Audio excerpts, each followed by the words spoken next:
What does it cost to run a city through fear? Less than you'd think. About $750 a month per gunman, between $50 and $500 a month per business in protection fees, a few thousand a month to the local police chief, and a turkey at Christmas for every family in the neighborhood. Because fear alone doesn't build loyalty. You need to be liked, too, or at least needed. In the last video, one man escaped 4 prisons because the system got comfortable. Today, a system that makes sure you never try to leave, not with walls, with economics. Mexican drug cartels generate an estimated $40 billion per year, more than the gross domestic product of Honduras, more than Georgia, more than Moldova. A national economy operating inside another national economy, with its own tax system, its own payroll, its own social services, and its own enforcement arm. The difference between a cartel and a government is legitimacy. The structure is identical. The foundation of the system is the right to exist. In cartel-controlled territory, every business pays what's called derecho de piso, literally the right to stand on the floor. A small shop might pay $50 a month, a restaurant, $200, a larger business, $500 or more. The amount scales with revenue, which means the cartel needs your business to succeed. If you close, they lose a revenue stream. If you grow, they take a larger cut. The only difference from a government tax is the enforcement mechanism. A government sends an auditor. A cartel sends someone with a machete. Refusal to pay has predictable consequences. The first warning is usually a phone call. The second is property damage, a broken window, a fire, a spray-painted X on the door. The third is a visit. After that, there is no fourth step. The business either pays, relocates, or ceases to exist, along with its owner. There are no appeals, there are no exemptions, there is no tax court. But a tax system needs enforcement, and fighting the state is expensive. So the cartel doesn't fight the state, it buys it. Municipal police in Mexico earn between $400 and $800 per month. A cartel offer of 2 to 3 times that, plus a clear threat to the officer's family if he refuses, produces a workforce of informants, lookouts, and enforcers wearing government uniforms. The head of Mexican law enforcement, Genaro Garcia Luna, the man responsible for fighting the cartels at the federal level, was convicted in a New York courtroom in 2024 for taking cartel money for over a decade. The person in charge of stopping the system was part of the system. The Sinaloa cartel's approach to this is methodical. They don't just pay police, they pay mayors, judges, military commanders. They build relationships with church leaders, local journalists, business owners. They attend funerals. They sponsor local fiestas. They build soccer stadiums. This is investment in political capital.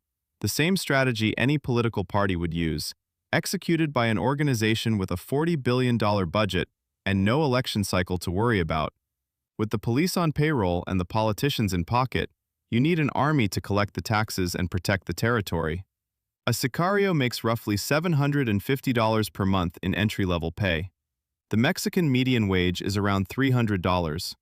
A cartel job pays double to triple what a legitimate job pays, with no education requirement, no interview process, and immediate employment. For a 17-year-old in a city where 60% of the economy depends on illegal income, the choice is not moral.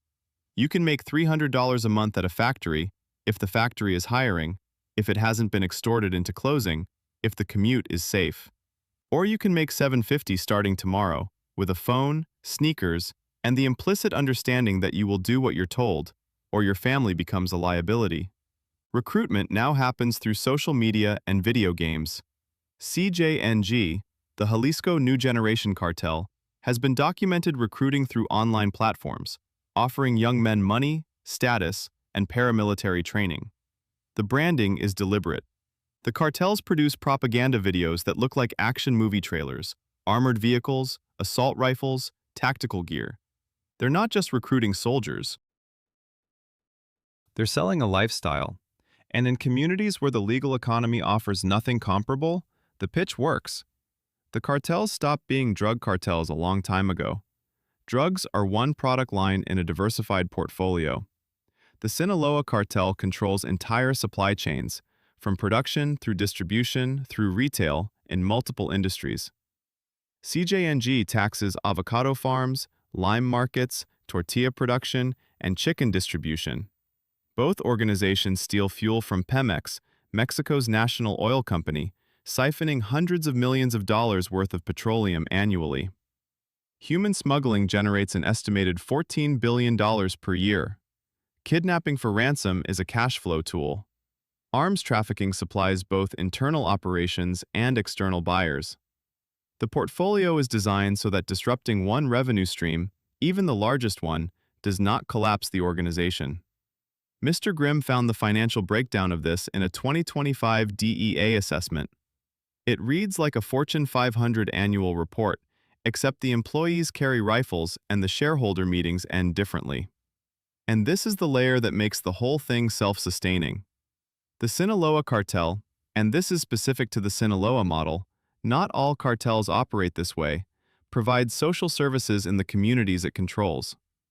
During COVID-19, cartel members distributed food packages, cash, and hand sanitizer to families in lockdown. Not because they care about public health, because a population that depends on the cartel for survival does not cooperate with the authorities trying to dismantle it. When a cartel builds your church, pays for your daughter's quinceañera, and provides the only reliable income in your neighborhood, you do not call the police when you see something suspicious. You look away. You have to. This is why nobody leaves. Leaving means abandoning the only economy that functions. It means starting over in a city where you know no one, have no connections, and carry the informal stigma of coming from cartel territory. It means your family, the ones who stayed, are now a pressure point. The cartel doesn't need to chase you. It just needs to know where your mother lives.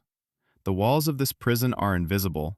They're made of dependency and debt, and the fact that the cost of staying, as bad as it is, looks lower than the cost of running.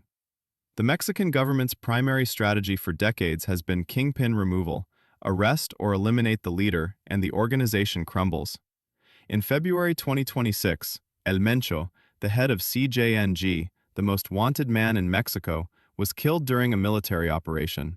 Within hours, cartel members set vehicles on fire and erected roadblocks at over 250 points across 20 states.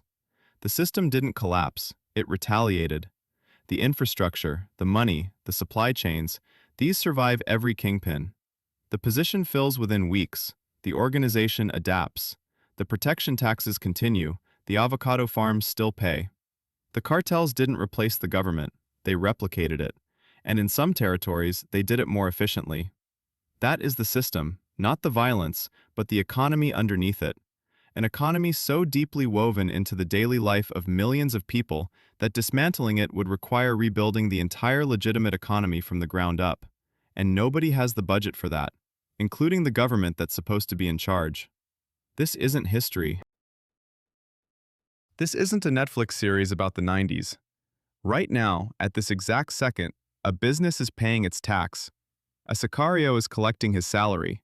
And the system is running exactly as designed.